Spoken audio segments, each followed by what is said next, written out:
Alors, bien-aimés dans le Seigneur, que l'Éternel vous bénisse. Alors, je pense que vous vous sentez bien là où vous êtes. Vous savez que nous sommes aujourd'hui au dimanche 21 juin 2020. Et je suis reconnaissant à Dieu parce qu'il y a ceux-là qui essaient de faire tout pour que cette émission perdure.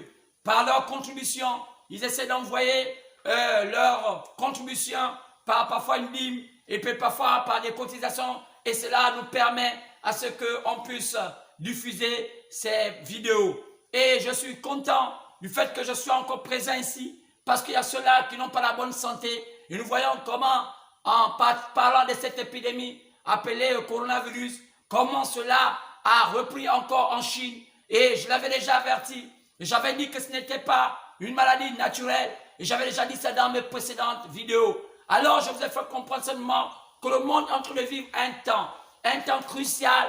Et vous avez le devoir de savoir qu'est-ce qu'il faut faire.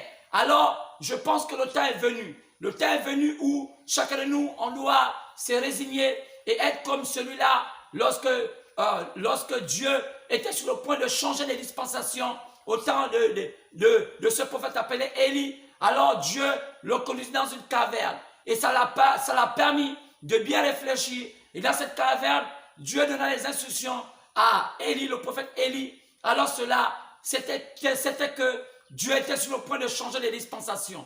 Alors je pense aussi que ces temps de confinement dans le monde entier était pour marquer un stop à l'humanité parce que l'humanité était tellement distrait par tout ce que nous voyons aujourd'hui, les jeux de hasard, le football, les boîtes de nuit, toutes ces choses-là que nous voyons, les églises et toutes ces choses-là étaient pour nous une forme de distraction. Chacun de nous essaie d'aller dans ces choses, c'est parfois par habitude, mais pas prendre l'essentiel. C'est pourquoi je pense que chacun de nous aussi a vaqué à beaucoup des occupations sur la politique, la religion, les associations, toutes sortes de choses, l'économie, et ne pensant pas qu'un jour, ce monde va s'arrêter. Alors je pense que Dieu, dans sa bonté, a permis que quelque chose soit provoqué par la fille du roi du Nord, et cela a mené à marquer un stop. Arrive-t-il une chose sans que l'Éternel ne permette cela? Impossible. C'est que Dieu sait qu'un jour, quelque chose se passera. Et quand quelque chose se passe, Dieu sait souvent pourquoi ça se passe. C'est pourquoi je vous dis simplement, pour ceux qui ne sont pas encore abonnés à cette chaîne YouTube Jean-Luc Moulanda, alors abonnez-vous parce qu'on a besoin de faire parfois des directs. Et nous sommes aujourd'hui, reconnaissons à Dieu que nous sommes maintenant au moins à 27 abonnés. Mais ce n'est pas suffisant. Dites à vos amis, dites à vos connaissances de s'abonner à cette chaîne. On a besoin d'avoir à peu près une centaine des abonnés. Et là-dedans, ça va nous permettre de mettre ces vidéos en direct. Et cela vous permettra de m'écouter en live. Parce qu'il va arriver que nous allons avoir des prédications qui vont nous permettre d'avoir des questions-réponses. Et là, en direct, vous pouvez poser vos questions et ça vous serez résolu, si Dieu le permet. Alors, donc, je suis reconnaissant à Dieu que les gens s'abonnent, que ça ne donne pas de grand-chose. Seulement cliquez abonnement et on ne va pas vous embêter, on ne va pas vous demander je ne sais pas quoi. L'abonnement ne demande pas grand-chose. Vous êtes libre seulement le fait de savoir que chaque fois que les vidéos sont apportées, il y a un nombre de personnes qui sont capables de suivre cela. Donc vous n'êtes pas obligé de suivre ça en direct, mais vous êtes quand même, ça montre qu'il y a un bon auditoire qui permet de suivre cette prédication. Alors, YouTube nous demande seulement d'avoir à peu près 100 abonnés pour qu'on puisse avoir désormais nos directs. Alors, c'est pourquoi je suis reconnaissant à Dieu parce que nous sommes déjà au moins 27 abonnés. On en a besoin encore assez parce qu'il nous reste à peu près 63 abonnés. Je crois 73 abonnés et cela nous fera du bien. Alors, je pense que si Dieu le permet, vous allez le faire. Et sinon, partagez les vidéos à vos amis, à vos connaissances et même aux gens que vous n'aimez pas parce qu'ils ont besoin d'écouter la parole en ce temps de la fin. Alors, je pense que les autres vidéos vous ont plu, surtout celles de mercredi à vendredi, parce qu'il y a des grandes choses qui se sont déroulées. Je vous ai fait comprendre que depuis mercredi, l'Éternel nous a visités, alors qu'on a émis une vidéo de pratiquement 1h30 et le Seigneur a permis à ce qu'une partie de la bande soit effacée. Parce que dans cette partie de la bande, il y a des déclarations que j'ai apportées. Et dans ces déclarations, ça avait clairement un impact avec les événements de ce temps. Et j'étais en train de dire directement ce qui concerne ces choses. Et vous savez que la Bible nous a prévu que c'était secret. Et Dieu ne voulait pas que nous ayons la possibilité de dire ces choses-là ouvertement, d'une manière ouverte au grand public, car cela a été réservé à une catégorie de personnes. C'est pourquoi je vous ai fait comprendre que la fois dernière, nous avons eu quelque chose comme un miracle qui s'est produit à notre petit endroit qu'on appelle un studio. Alors, dans ce studio, nous avons vu qu'une bonne partie de la prédication qui était apportée mercredi a été effacée d'une manière miraculeuse.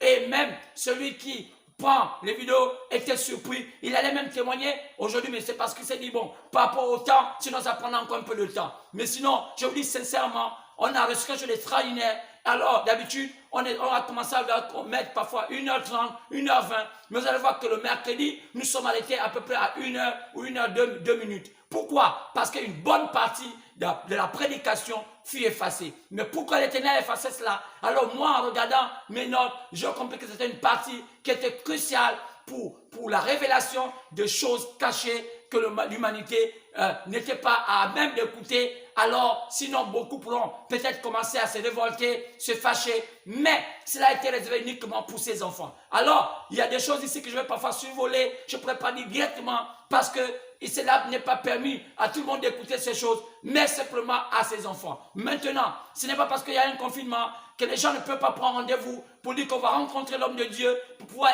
avoir des éclaircissements sur certains points. Alors, donc, prenez le temps. Alors, aujourd'hui, on a le temps de nous fréquenter, car on ne nous interdit pas de nous fréquenter. Maintenant, aujourd'hui, donc le couvre-feu est à partir de 18h, et puis les rassemblements, c'est on peut se rassembler 10 personnes, pas au-delà. Donc, on peut se rassembler, on peut se fréquenter. Donc, on a encore la possibilité de venir voir l'homme de Dieu et demander certaines choses. Et vous voyez que je n'ai pas besoin de vous demander de l'argent pour me rencontrer, mais simplement prendre un rendez-vous. Il y a des numéros qui s'affichent, et ceux qui ne me connaissent pas encore, il y a des numéros qui s'affichent. Appelez à ce numéro. Lorsque vous voyez la bande, il y a souvent des numéros qu'on met là. Mettez-le au secrétariat, et ce secrétaire va vous dire comment me joindre et comment organiser un rendez-vous pour qu'on puisse parler. Et s'il y a des questions qui vous taraudent l'esprit, alors ce serait important pour vous. Alors dites à vos amis, à tout le monde, et même si vous êtes à l'extérieur du pays, que ce soit en Chine, dans les 4 coins de la terre, faites cela. Alors cela vous permettra, même s'il faut qu'on parle un peu et trouver une manière, et s'il faut que je parle avec vous-même aussi loin, là où vous trouvez, alors on va essayer de trouver la manière. Alors, essayez de faire cela, cela fera du bien. Alors que Dieu vous bénisse richement. Et ce matin, nous sommes encore bénis parce que nous sommes un dimanche, comme un matin de résurrection. Vous savez que Jésus était ressuscité le dimanche. Et le dimanche, on peut recommencer le temps, car selon le calendrier prophétique, le dimanche, c'est le 8e jour. Je peux dire c'est le premier jour. Parce qu'on compte le jour par 1, 2 jusqu'au 7e jour. Et le 7e jour, c'est samedi qu'on appelle le sabbat. Après, le monde recommence encore. Lorsqu'on recommence, on appelle ça le 8e jour. Car Israël a toujours cette chose. Car Dieu avait dit à Abraham, le 8e jour, tu vas circoncire l'enfant. Car il n'y a pas de 8e jour. Le 8e jour, elle n'est que le recommencement du jour. C'est pourquoi nous croyons que nous sommes arrivés au temps où l'église est aussi au 8e jour. Car l'église est en train de recommencer le temps. Car nous sommes arrivés au temps de la fin. Et l'église est en train de repartir là au commencement, à ses origines. C'est pourquoi, alors faites tout pour pouvoir prendre le contact avec ce numéro et appeler le pasteur et qu'on trouve la possibilité de parler. Parce qu'il y a des choses, il y a des vérités qu'on n'a pas le droit de donner en public. Parce que cela n'a pas été permis qu'on puisse le faire. Ce n'est pas maintenant moi, en tant que pasteur, le moine que je suis, que je vais maintenant dire cela, parce que ce sont des secrets qui ne sont pas permis à tout le public d'écouter. Alors, donc, il y a des choses que je vais vous donner ici, mais il y a des choses que je vais survoler. Alors, je vais peut-être donner ça entre les lignes pour que vous puissiez comprendre à peu près. Maintenant, si vous voulez mieux comprendre cela, déplacez-vous, prenez rendez-vous, on mettra à disposition. Alors, vous n'avez pas besoin de donner de l'argent, seulement venir et puis demander, poser des questions, essayez de positionner votre foi. Je crois que cela va vous permettre d'être bien. Alors, que vous priez ici, que vous ne priez pas ici, que vous priez je sais où, mais votre problème, c'est un problème de votre foi. Mettez votre foi en ordre avec Dieu. Parce qu'un jour, lorsque les choses vont se passer, lorsque la dernière trompette va trompeter, je pense que vous serez en ordre avec lui. Mais si vous ne le faites pas, je vous ai déjà averti. Parce que, vous savez, Dieu ne fait rien souvent sans d'abord avertir. Au temps de Noé, il a d'abord averti le peuple, il a averti la terre de ce qui allait se passer. Mais les gens n'ont pas voulu écouter parce qu'ils voyaient Noé était un ivrogne, était un homme peut-être qui buvait. Mais Dieu prend celui qu'il veut et il fait de lui un prophète. C'est pourquoi la même chose aujourd'hui, même chose vous voyez qu'il y a maintenant beaucoup de prophètes qui viennent avec autant de prophéties mensongers, remplis de commérages, mais il y a de vrais prophètes quelque part qui n'ont pas besoin de faire des prophéties de commérage, raconter des choses qui ne tiennent pas, mais ils disent des choses que Dieu a dit de dire, et lorsque vous les écoutez et vous regardez comment ça s'accomplit, ça finit toujours pas s'accomplir. Parce que c'est Dieu qui l'a fait, Dieu qui l'a promis. Alors c'est pourquoi je demande aux gens de prendre le contrôle, de prendre cette chaîne YouTube, Jean-Luc Boulanda, comme étant leur chaîne, soutenant cette œuvre, disant Seigneur, que l'Éternel nous voyons comme une année spéciale et qu'il nous absorbe, il nous apporte quelque chose de tellement intéressant. Alors, ce matin, il y a encore des choses qui vont sortir. Tenez-vous tranquille comme des gens qui montent dans un avion alors qu'il y a un décollage, il y a des ceintures de sécurité qu'il faut mettre parce qu'il y a bousculage lorsqu'on monte et après, lorsqu'on va arriver à la hauteur, c'est là on va voir l'apaisement de l'avion et après, il y a des zones de turbulence. Vous savez ce que j'ai appris les avions? Il y a souvent des zones de turbulence. Et lorsqu'on rentre dans ces zones de turbulence, et l'avion qui est tellement costaud n'arrive pas à tenir, et il y a l'avion qui bouge, et on dit parfois qu'on rentre dans les zones de turbulence, mais attachez votre ceinture de sécurité, on met cela, et vous sentez parfois l'avion bouscule, parfois c'est un nuage qui bouscule l'avion, parfois il y a l'orage. Alors, parfois quand il y aura l'orage tout à l'heure, attachez votre ceinture de sécurité, ne zappez pas, ne dites pas que le lien raconte quoi. Peut-être qu'il y a des choses que vous ne connaissez pas, votre pasteur vous a jamais dit cela, et lorsque cela sorti ici, vous allez dire que non, ce n'est pas vrai. Mais allez dans votre Bible, lisez-la, regardez bien, et tout ce qui sera prêché, car tout ce qui est prêché en conformité avec les Saintes Écritures, peut-être que simplement il y a une partie qui est révélée, mais il y a une partie parfois que les gens pensent que non, c'est écrit. Donc parfois nous mettons à lire, c'est vrai, mais il y a une partie mystérieuse qu'on appelle la partie révélée. Alors c'est cette partie-là parfois qui amène les doutes dans les croyants, c'est qui amène les doutes dans beaucoup de gens qui croient en Dieu, parce qu'ils ne sont pas d'accord, puisque leur pasteur n'a pas pris l'occasion de leur prêcher cela. Mais, quel que soit ce qu'on peut dire, l'incrédulité ne peut pas empêcher Dieu. Quel que soit ce que le monde peut faire, même si ton église ne t'a pas enseigné cela, mais si ça vient de Dieu, ça finira par s'accomplir et c'est la vérité. Quel que soit ce que tu peux penser, même si ce n'est pas de ton église, même si ce n'est pas de ton obédience, mais si ça vient de Dieu, ça finira par s'accomplir. Donc, je demande de prendre ton temps, de prendre rendez-vous et dire, je vais rencontrer ce monsieur et poser autant de questions. Je pense que tu serais bénéficiaire, car cela est gratuit. Car le salut est gratuit. Viens et Dieu va t'instruire. Alors je vais te dire encore que Dieu te bénisse. Alors simplement, si on peut prendre la Bible, ça pourra nous faire du bien. Et je pense que tu as ta Bible. Et vous savez, je vous ai dit que vous pouvez chanter à la maison. Parce que l'on n'a pas le temps. Parce que si on chante encore, ça nous prendra un peu de temps. Alors, simplement, vous allez prendre vos Bibles, vous levez et nous allons essayer de lire quelques écritures. Alors, prenez vos Bibles. Prenez vos Bibles. Et nous allons prendre nos Bibles dans le livre d'Apocalypse. Nous prenons nos Bibles dans le livre d'Apocalypse, chapitre 3, partant du verset 14 au verset 18. Et le reste, nous pourrons lire ça peut-être assis. Alors si on peut se lever et prendre l'Apocalypse, chapitre 3, partant du verset 14 au verset 18. Apocalypse 3, 14 à 18. Si vous pouvez vous lever, s'il vous plaît. Prenons cette portion de l'écriture et lisons. Apocalypse 3, 14 à 18. Écrit à l'ange de l'église de la Odyssée. Voici ce que dit l'Amen, le témoin fidèle et véritable, le commencement de la création de Dieu. Je connais tes œuvres. Je sais que tu n'es ni froid ni bouillant. Peux-tu être froid ou bouillant? Ainsi, parce que tu es tiède et que tu n'es ni froid ni bouillant, et je te vomirai de ma bouche. Parce que tu dis, je suis riche, je me suis enrichi, et je n'ai besoin de rien. Parce que tu ne sais pas que tu es malheureux, sinon malheureuse et misérable, pauvre, aveugle et nu.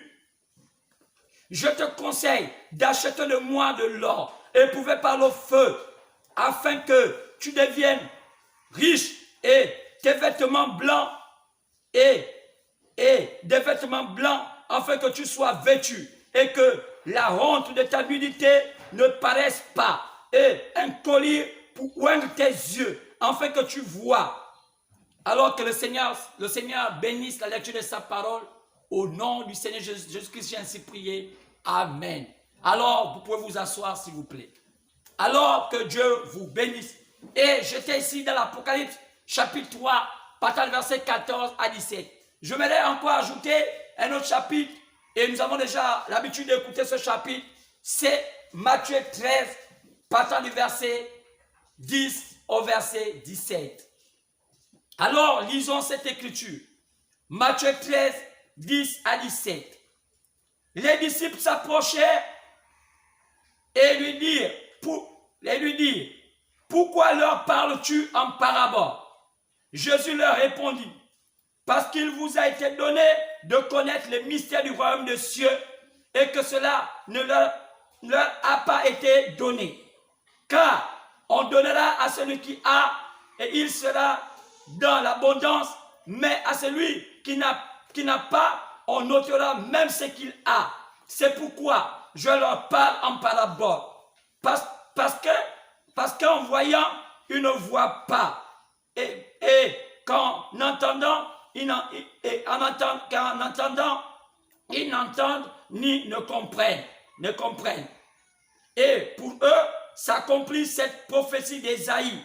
Vous entendez de vos oreilles et vous ne comprenez pas. Vous regardez de vos yeux et vous ne verrez pas. Car le cœur de ce peuple est devenu insensible et ils ont endurci leurs oreilles et ils ont fermé leurs yeux de peur qu'ils ne voient de leurs yeux et qu'ils n'entendent de leurs oreilles et qu'ils ne comprennent de leur cœur, qu'ils ne se convertissent et que je ne les guérisse. Mais heureux sont les yeux, mais heureux sont vos yeux parce qu'ils voient et vos oreilles parce qu'ils entendent. Je vous le dis en vérité, beaucoup de prophètes et des justes ont désiré voir ce que vous voyez et ne l'ont pas vu, entendre ce que vous entendez et ne l'ont pas entendu. Alors, je vais intituler le thème de ce matin, Afrique, entre parenthèses, Gabon. Ouvre tes yeux et ouvre tes oreilles et tes yeux, car tous les mystères sont révélés. Et voici la chronologie de leur accomplissement.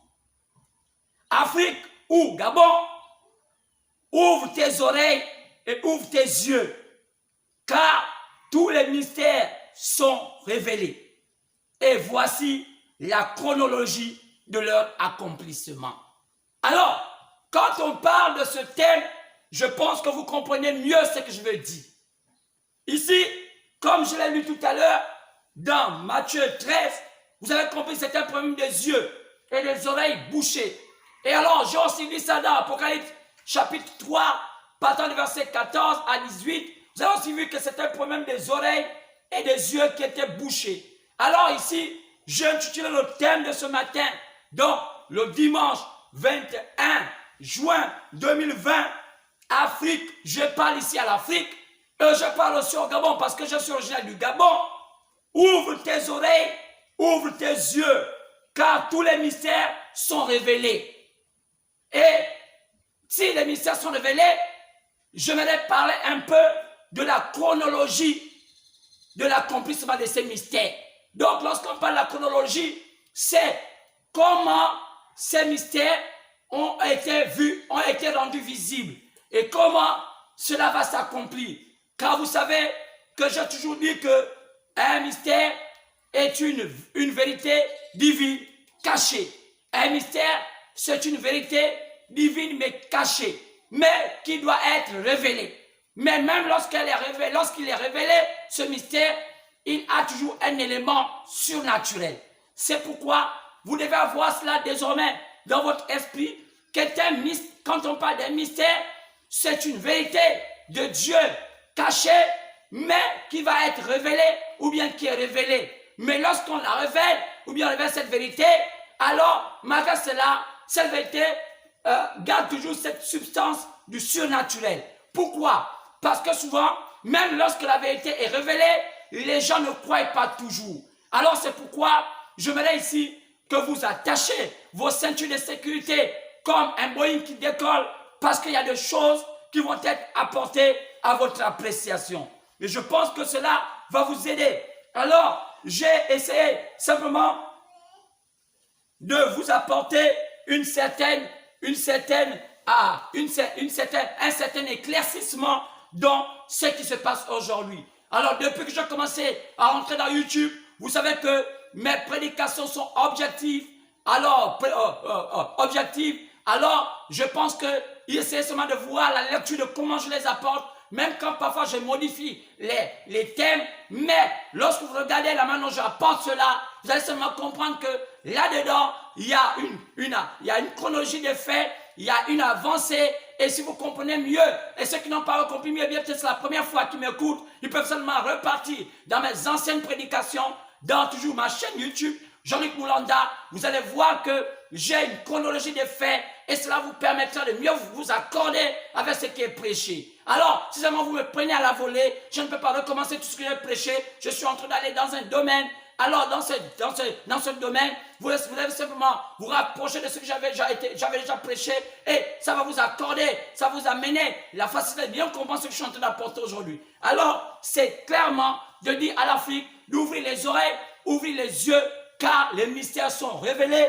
Et voici, je suis en train d'apporter à peu près, sinon, la chronologie, l'accomplissement de ces mystères. Car vous savez, il y a un mystère, c'est une prophétie, c'est une promesse qui a été apportée, mais il y a ce qu'on appelle l'accomplissement de cette prophétie ou l'accomplissement de cette promesse. Alors, lorsqu'il y a l'accomplissement, il y a un chronogramme qui permet de savoir comment cela va s'accomplir. Alors, c'est ce qui édifie le peuple, car vous savez que lorsqu'on vous édifie, ça vous amène une foi stable, ça vous permet de savoir ce que vous croyez et vous n'êtes pas ballottant. Car c'est ça qui est le rôle d'un prédicateur, sinon d'un homme de Dieu, c'est de stabiliser la foi d'un croyant. Car vous savez que la foi vient de ce qu'on entend, et ce qu'on entend vient de la parole de Dieu. Alors, ce matin, je pense que vous allez être encore à nouveau stabilisé dans ce qui va se dire. Alors, je parlais de mystère,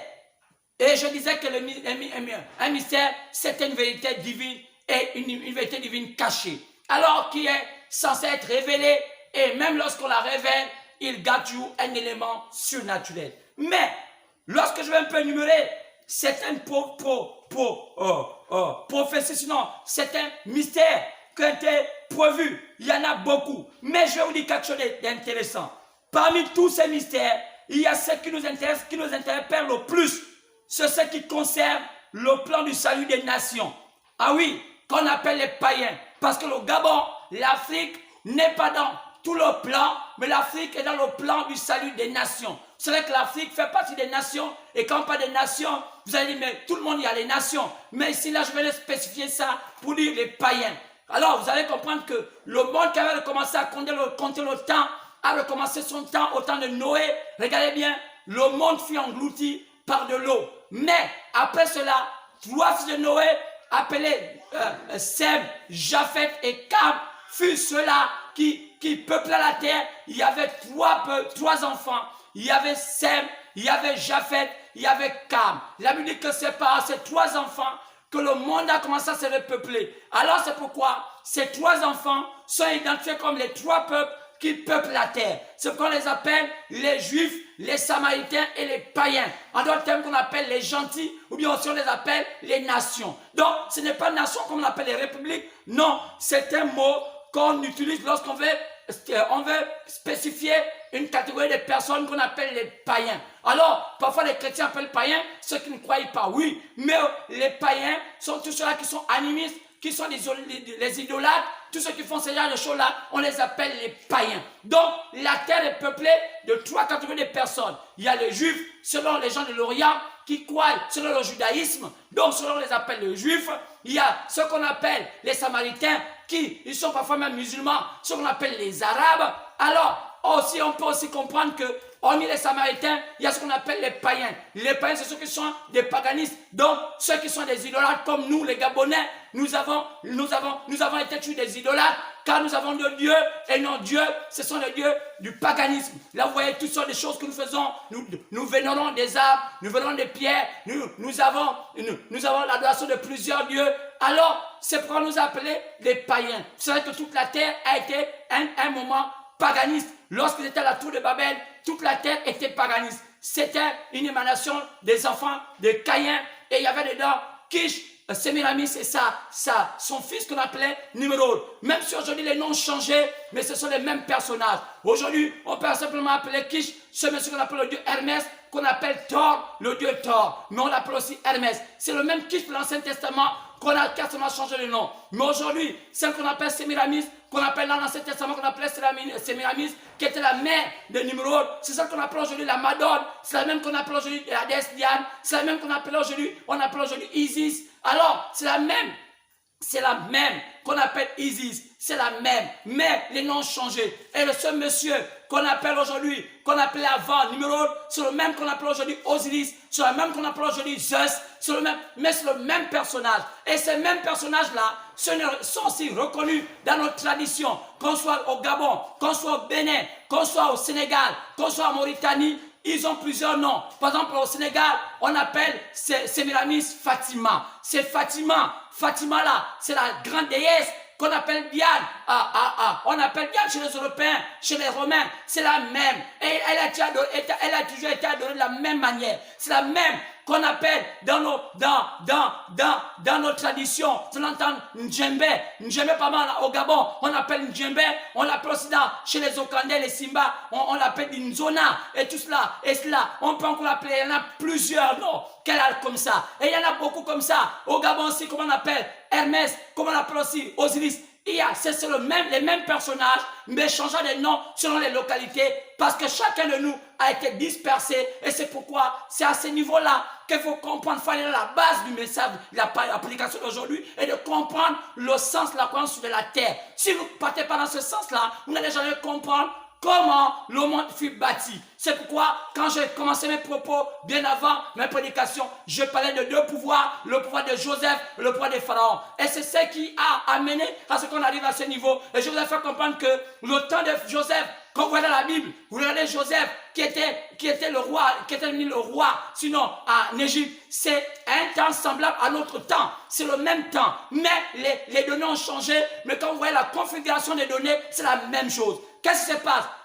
Il y a un peuple païen puissant qu'on appelle l'Égypte, mais l'Égypte va être en manque de nourriture, comme on voit aujourd'hui. L'Égypte a un problème, mais ils vont solliciter le pouvoir de Joseph. Mais que Joseph, un type de ceux qui sont mis à part, un type de ceux qu'on appelle les croyants, ceux qu'on appelle ceux qui croient au Seigneur Jésus-Christ. Je ne parle pas des églises, mais je parle des vrais croyants. Alors, le pouvoir et le pouvoir, les ténèbres, le pouvoir de l'Égypte, autant pour moi, va solliciter le pouvoir de Joseph pour pouvoir avoir la puissance. Donc, vous allez voir qu'aujourd'hui, le pouvoir de Joseph, le pouvoir plutôt de l'Égypte, c'est le pouvoir politique. Et le pouvoir de Joseph, c'est le pouvoir religieux. Mais regardez bien, dans le pouvoir politique de ce monde actuel, qui gère le monde d'aujourd'hui? Qui gère le pouvoir politique de ce monde? Alors, je vais simplement dire, les hommes de lumière, vous les connaissez. Je dis que je parle aujourd'hui maintenant en parabole. Écoutez bien, les hommes de lumière sont ceux-là qui gèrent chaque pouvoir. Vous allez comprendre que chaque président du monde entier appartient à une maison de lumière. Mais pourquoi cela? L'histoire se répète. Pharaon est au pouvoir, il est là. Mais le problème, il y a un problème. Le problème, c'est qu'il a besoin du pouvoir de Joseph. C'est pourquoi le rituel que font les hommes politiques, qu'on appelle les hommes de lumière, ils font quoi? Ils prennent la Bible, ils prennent un compas, ils prennent l'équerre, ils prennent l'épée, ils posent ça sur la Bible. Mais pourquoi ils posent ça sur la Bible? Pourquoi ils ne posent pas ça sur autre chose? Pourquoi ils posent ça sur les livres sacrés? Même si aujourd'hui ils prennent aussi le Coran, parce qu'il y a d'autres tendances, parce que vous savez que parfois ça menace à varier, mais à l'époque, ils prenaient les écrits sacrés comme la Torah, ils mettaient le compas dessus, ils mettaient l'équerre. Pourquoi? Parce qu'ils avaient admis le pouvoir de Joseph à leur sein. C'est ce qui avait fait que Joseph avait aussi le mot à dire. Est-ce que le monde a été bâti? Quoi c'est? Pharaon acceptant que Joseph soit le garant de la spiritualité de l'Égypte. C'est ce qui s'était passé. Mais alors l'histoire, c'est la même chose, va se répéter. Pharaon va aussi faire la même chose. Et c'est ce qui se passe aujourd'hui. Ce que vous allez voir aujourd'hui, que les hommes de lumière font la même chose. Qu'est-ce qu'ils font? Ils font en sorte que leur pouvoir mystique, leur pouvoir occulte soit agréé par le christianisme, sinon la puissance du Seigneur Jésus. C'est pourquoi je pense que vous êtes là-bas. Écoutez bien ce qui se passe. Et oh, c'est tellement merveilleux. C'est tellement merveilleux d'écouter ces choses. Alors, je pense que vous allez être bien placé d'écouter cela. Alors, vous êtes bien placé d'écouter cela. C'est pourquoi, allons-y clairement dans ce qui se passe. Alors, nous sommes aujourd'hui je dis donc, ce qui nous préoccupe le plus, c'est le mystère concernant les païens. Quoi c'est? Le plan du salut de païens. D'où c'est pourquoi, quand je parle de ces mystères, il y en a tellement. Alors, j'ai énuméré comme ça, il y en a le mystère de la composition. Oh, je vais peut-être prendre cela pour essayer de mieux vous éclairer, pour que vous ayez une idée sur tous ces mystères. Je vais vous énumérer, il y en a beaucoup comme ça, mais je vais prendre mes notes, et dans ces notes-là, ça va permettre de voir comment la quantité de mystères que vous devez savoir, mais il y a ce qui nous intéresse le plus, c'est les mystères concernant les païens. Alors, oui, c'est là, mes notes sont là. Quels sont les mystères? Alors, écoutez bien ce que je suis en train de vous dire aujourd'hui. Ces mystères, quels sont ces mystères? Regardons bien. Oh, par exemple, regardez. Oh, je suis ici en train de parler de ces mystères. Les mystères, par exemple, le mystère du royaume des cieux. Parlant dans Matthieu, chapitre 13, partant de verset 3 à 15. Le mystère du royaume des cieux, c'est quoi le mystère du royaume des cieux? Comment le monde a été bâti? Comment ça a commencé? Et comment ce monde a commencé depuis la Genèse? Voyant que Dieu a fait la terre. Pourquoi il a fait la terre? Pourquoi il a fait l'homme? Et pourquoi l'homme est dans le péché? Qu'est-ce qui fait qu'aujourd'hui, nous sommes dans cette condition? Alors c'est un mystère. On a besoin de comprendre ce que Dieu a fait et pourquoi le monde est arrivé à là et quel était le plan de Dieu. Alors cela devait être révélé car c'est un mystère. On ne peut pas simplement lire et faire de la lecture, mais on doit comprendre le contenu. Alors il y a aussi un autre, le mystère de quoi? Le mystère de l'aveuglement d'Israël. Oui. Oh, l'aveuglement d'Israël, selon Romains, chapitre 11, partant verset 25. L'aveuglement d'Israël, qui Israël appelait les Juifs qui sont aveuglés pour que Dieu puisse aller maintenant là-bas apporter sa lumière vers les païens appelés les nations, selon Actes chapitre 15, partant du verset 13 à 14. C'est un mystère, mais ça doit être révélé. Quel est encore notre mystère? Le mystère de la translation des saints. Oui, la translation des saints. Quoi? Selon 1 Corinthiens, chapitre 15, partant du verset 51, là on dit que en un clin d'œil, ils seront changés. Alors, comment un homme physique peut être changé en un clin d'œil et ils vont disparaître à la rencontre du ciel dans les airs? Et on voit si c'est dans 1 Thessaloniciens, chapitre 4, partant du verset 1 Thessaloniciens, chapitre 4, partant du verset 14 jusqu'au verset 17, la Bible nous dit cela. On parle du mystère de la translation, comment l'homme quittera de sa position de péché et va emprunter le corps de gloire. Alors il y a encore un autre mystère, le mystère de l'Église du Nouveau Testament. Cette Église qui est formée d'un seul corps, mais composée de deux types de personnages. On voit les Juifs dedans, on voit aussi les païens dedans. Selon Ephésiens chapitre 3, partant du verset 1 à 11, et Romains 16, partant du verset 25, à partir du verset 25, et même Ephésiens chapitre 6, partant du verset 19, et même Colossiens chapitre 4, partant du verset 3. Alors, qu'est-ce qui se passe? Il se passe qu'il y a un mystère dans l'église mixte, cette église Dieu vivant, que Dieu compose et des Juifs et des païens. Comment cela? C'est un mystère.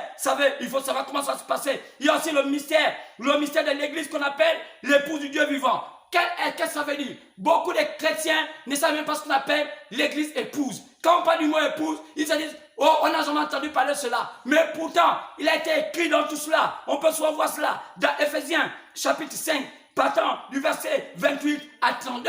Et même aussi dans Apocalypse, chapitre 19, partant du verset 6, on dit qu'elle s'est préparée comme une épouse. Mais oui, c'est tout montré.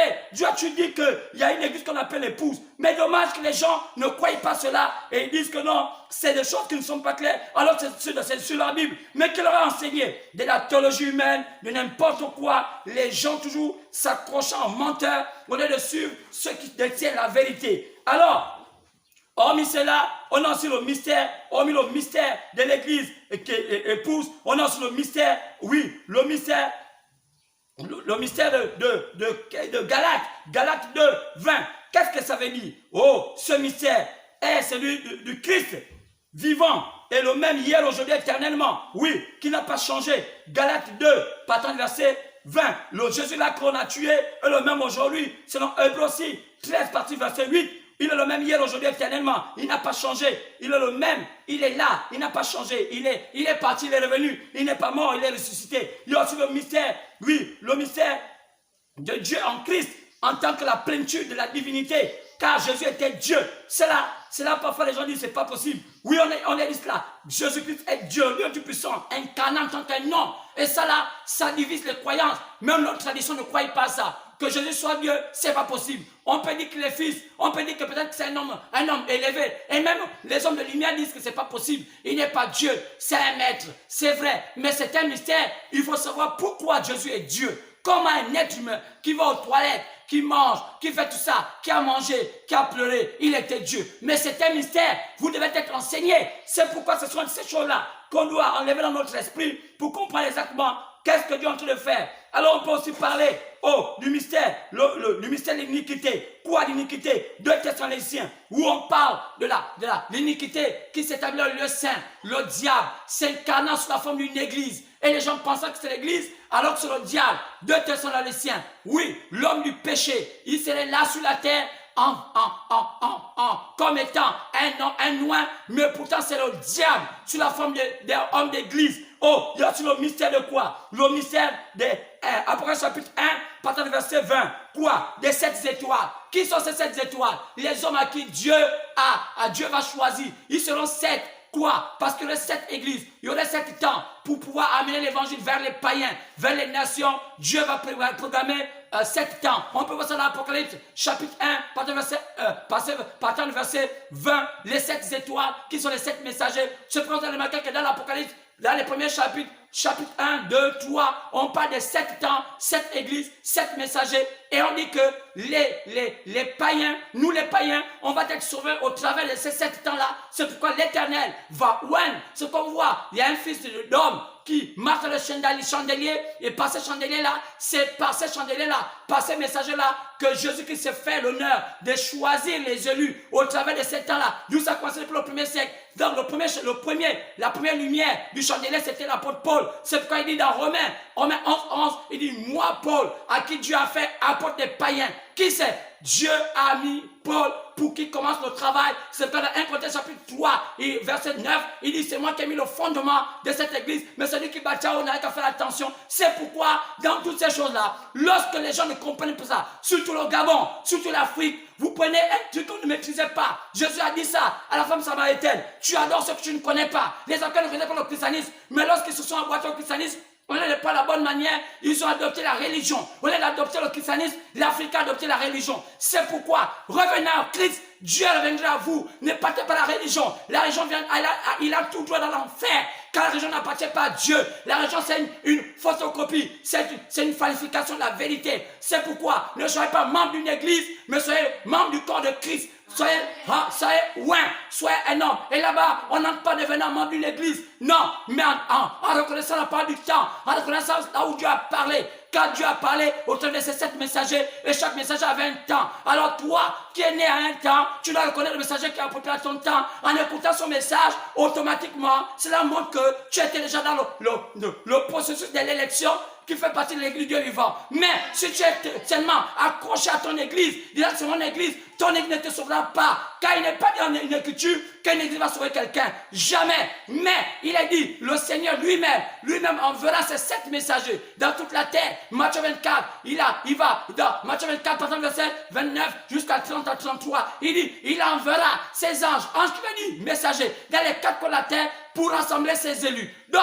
c'est pas tout le monde qui sera élu. Car les élus, c'est ceux-là qui Dieu va envoyer les anges, les messagers, et ces hommes vont reconnaître ces messagers-là. C'est suite à cela qu'on pourra te sélectionner comme étant un élu. Mais aussi longtemps que tu n'as pas cette position-là, tu n'es pas une chrétienne. Pour Dieu, tu n'es qu'une croyante, tu n'es qu'une religieuse, tu peux lire ta Bible, tu peux chanter du matin jusqu'au soir, comme on l'entend partout. Les gens chantaient, avoir un peu d'émotion, pleurant. Oh Seigneur, tu es où? Agis. Dieu, tu agis dans sa parole. Aussi longtemps que l'homme ne sait pas que Dieu a agi dans sa parole, ça ne marchera jamais. Dieu est un Dieu de la parole. Aussi longtemps que l'homme va continuer à marcher comme il marche, il croira connaître Dieu.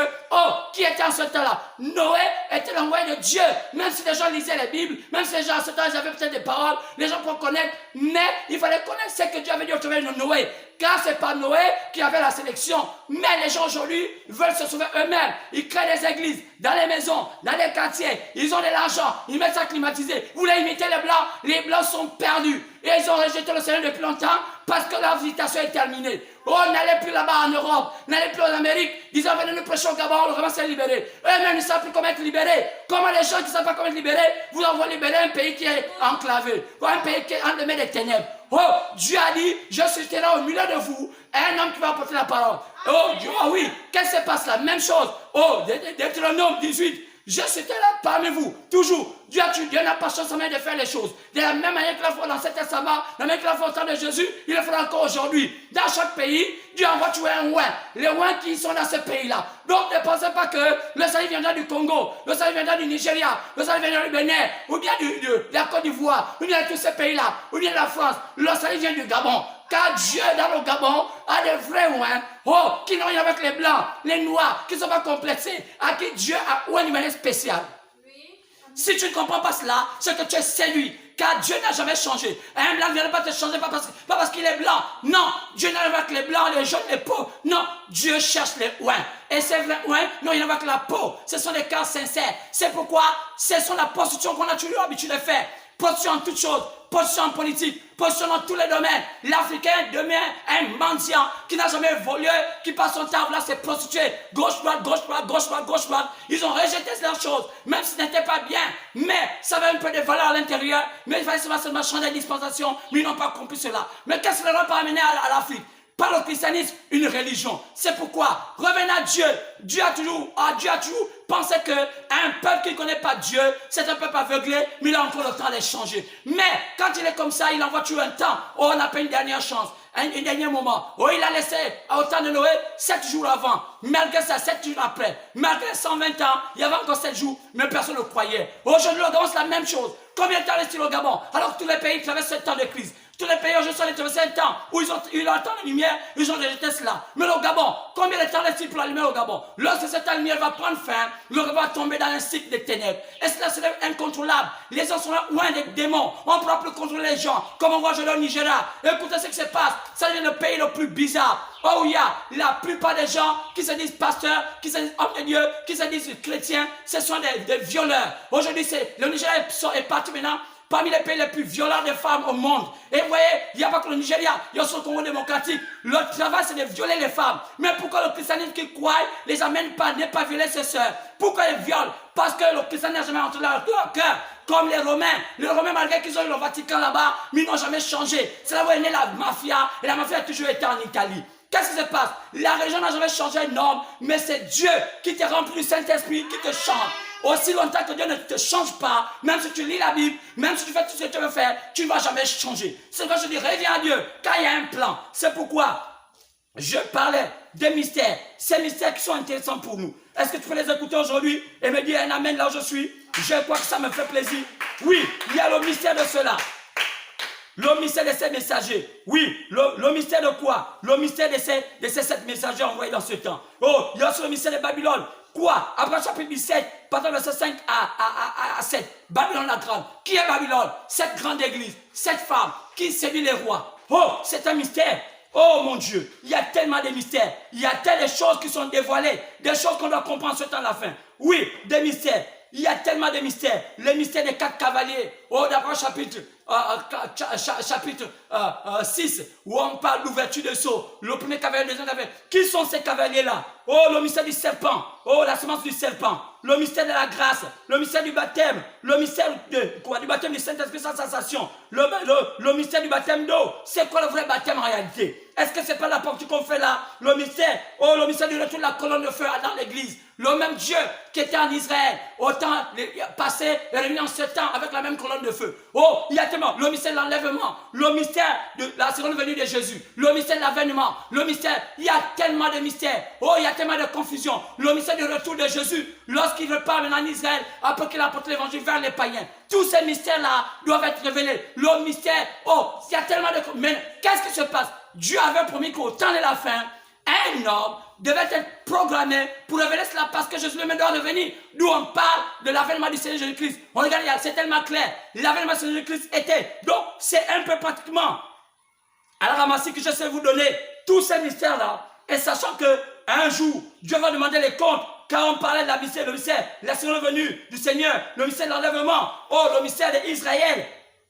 Du temps d'Israël, oui, parce que Israël, lorsque les païens reçoivent l'évangile, et le Seigneur laisse les païens maintenant repas avec Israël. Selon Actes chapitre 15, partant du verset 14 ou 15, vous allez voir qu'après qu'il a apporté l'évangile vers les païens, il retrouve Israël. Tout ça, c'est un mystère. Oh, le mystère des deux oliviers, d'Abraham chapitre 11. Comment ces hommes-là vont aller en Israël et ils vont apporter l'évangile, ils vont apporter l'évangile et ils seront tués. Le mystère du Christ qui revient, du Messie qui revient en Israël. Le mystère de l'enlèvement chez les Juifs. Oh, le mystère de quoi? Du millénium. Comment ça va s'établir sur la terre? Quoi? Tout ça, des chrétiens ne connaissent même pas tout ça. Ce sont leurs promesses. Mais le diable les a aveuglés pour les parler de mari de nuit, femme de nuit, homme de nuit, marché de nuit, oh, fils nocturne. Oh, c'est la séduction de Satan ou un des démons aujourd'hui qui amène les gens à sortir des promesses de l'Éternel et parler, oh, prospérité. Oh, je vous ai souvent dit que si Dieu avait programmé que tu sois prospère, tu serais prospère. Aucun homme ne peut t'empêcher. Ce n'est ni une église, ni un homme qui te rend prospère, mais c'est le plan de Dieu. Mais si Dieu a dit que tu ne vas pas être prospère, ça c'est Dieu qui le permet. Regardez Lazare, il était un homme qui croyait en Dieu, mais il était un homme qui était plein de maladies. Quoi c'est? Et ça veut dire qu'il n'était pas un enfant de... Si chacun de nous, Dieu a une manière de faire les choses. C'est que tout le monde ne peut pas être riche. Car ce n'est pas possible. Un mot de tout le monde riche ne peut pas avoir lieu. Parce que qui va faire pour qui est qui? Donc, il y a tellement de confusion. On bourre les gens d'espoir en disant que non, viens à l'église, tu serais prospère, tu serais riche.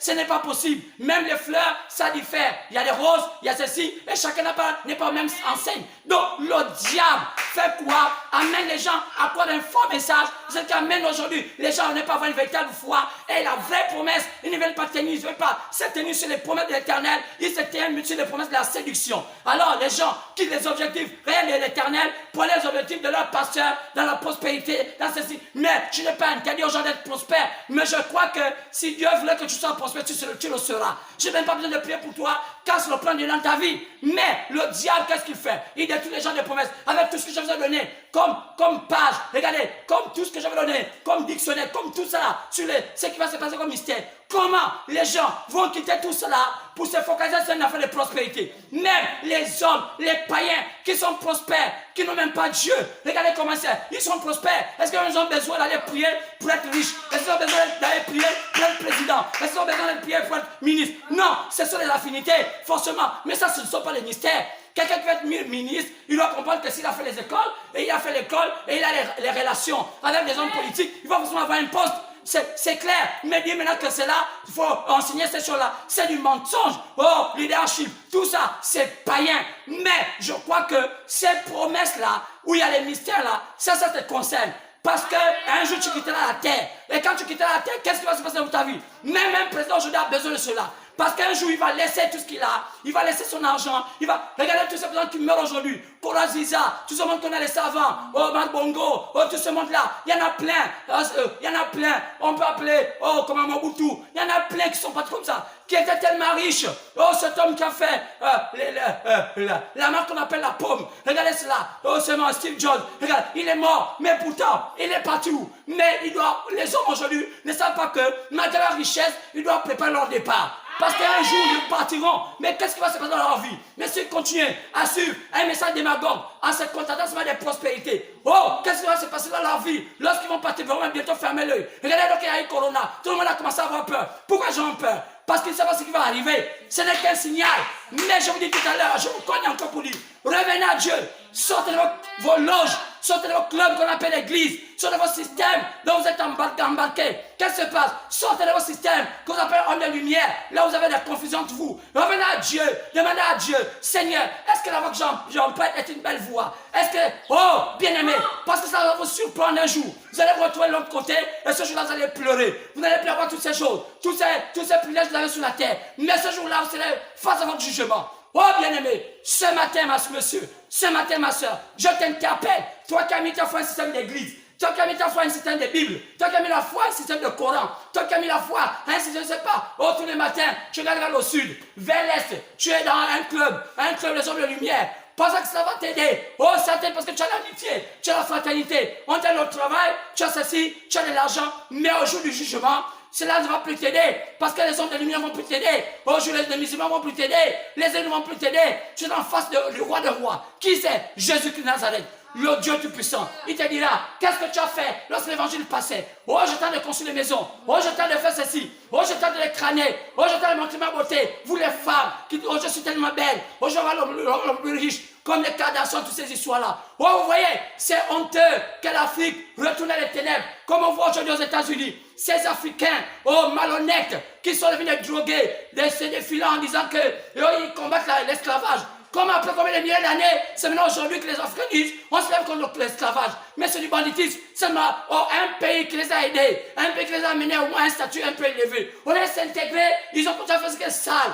Quoi c'est? Ils se sont drogués, ils ont fait tout ce qu'ils ont fait, ils sont amenés, c'est qui est sale. Oh, et puis ils reviennent aujourd'hui en Afrique pour dire, on va retrouver leur repère. Quel repère? Ce sont ceux qui ont même polé l'Afrique. Ils montrent des vidéos obscènes. Voilà comment aujourd'hui, vous voyez, on n'est pas encore dans le ballon. Avec quoi? Avec les footballs qui vont nous distraire. Avec tout. Quoi? Parce qu'il y a c'est une industrie qui coûte beaucoup cher. Ça fait rentrer beaucoup d'argent. Parce que bientôt Noël, vous allez voir, le corona ne va pas empêcher Noël. Pourquoi? Parce que c'est là il y a l'argent aussi. Regardez, attendez bien, vous allez voir. Quand il y a Noël, le corona va disparaître. Pourquoi? Parce que là, les gens voient que c'est là il y a beaucoup d'argent. Pourquoi ça? Satan travaillant dans ce monde, en étant un homme qui est dictateur. Et c'est ça qui a tout marché. Satan aime la distraction. Oh non, je pouvais même connaître même un coup de feu chaque 18 heures. Pourquoi? Simplement chacun de nous, dans nos maisons, que d'abandonner au foyer des bandits. Alors gauche ou droite, tu n'as qu'un petit salaire de 100 000, mais tu gères 100 copines et tu es endetté. Et cela plein. Et ce qui a amené nos forces de sécurité, des escrocs, on les attend comme des voleurs, des clans plasma, on les attend comme étant de toutes ces choses. Oh, comment les militaires qui sont censés être des modèles sont devenus aujourd'hui des escrocs. Oh, ils sont là-dedans, dans les magouilles. Ils ne peuvent plus décacher le juste. Ils aident des gens injustement. Même quand tu n'as rien fait, ils font des choses, des magouilles. Ils ont besoin de 100 000 par là, 10 000 par là. Ils te torturent parce qu'ils se disent que comme ils ont le pouvoir militaire, ils peuvent faire ce qu'ils veulent. C'est pourquoi c'est là l'Europe est un peu plus avancée que nous. Parce qu'en Europe, un militaire n'est pas plus grand qu'un civil. C'est ce qui manque aux Africains. Revenez à Dieu. Ne pensez pas que quand on est militaire, on est vivant parce qu'on est complice à la politique. Quoi c'est? Une politique complice, corrompue. Revenez, apprenez à être honnête avec vous-même. Apprenez à servir les autres que de se servir. C'est le diable qui a oué les Africains pour les amener dans une position de ténèbres alors que Dieu veut les parler. Aujourd'hui, Dieu a tué des gens pour amener l'Afrique dans le droit chemin, mais l'Afrique ne veut pas. Oui, bien-aimé, c'est ce que je vous disais. Donc Dieu, en un temps, il va amener l'évangile vers Israël. C'est le temps d'Israël. C'est quoi le temps d'Israël? Oui, Israël va avoir beaucoup de temps. Un temps, il doit retourner. Il y aura une persécution chez eux. Oui, une persécution qui va les amener à quitter leur patrie. Cela s'était produit. C'est aussi un mystère. Une persécution qui va être faite chez les nations. Cela a scellé leur sort du fait qu'ils ont tué Jésus. Et il y a aussi quoi? Le retour d'Israël, quoi, dans sa patrie. Là, il devait maintenant refaire ce qui s'est passé aux années 1746. Oh oui, le 7 mai 1746, lorsque Israël a commencé à faire ébranler le drapeau. Oui, c'était le retour d'Israël dans sa patrie. Oui, regardez bien. Oh, il y a aussi cela. Oh, quoi?